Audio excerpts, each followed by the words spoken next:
Novinska agencija Reuters objavila je rezultate velikog istraživanja o planovima Vladimira Putina da osvoji Ukrajinu. Oni su objavili dokaze da je Kremlj mnogo pre početka invazije započeo operaciju ubacivanja svojih tajnih agenata u državni aparat Ukrajine.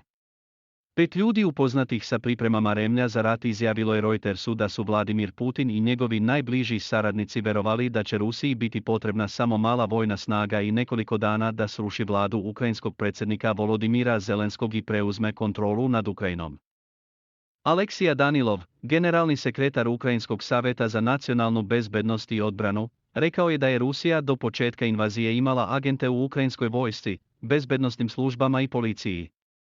Drugi izvor je rekao Reutersu da su Putinovi agenti prošle godine poslati u nuklearnu elektranu u Černobilju kako bi podmitili ukrajinske zvaničnike i pripremili sve što je potrebno za preuzimanje elektrane bez borbe, agenti za spavači, prema sudskim dokumentima i izjavama svedoka.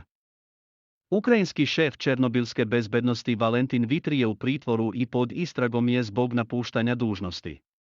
Prema informacijama iz predistražnih dokumenata, Vitera je također osumnjičen za izdaju, iako njegov advokat kaže da je ova optužba neosnovana, prenosi Indeks HR. Izvori upoznati sa planovima Kremlja rekli su Reutersu da je Moskva računala da će aktivirati čitav niz takozvani agenata spavača smještenih u bezbednosni aparat Ukrajine.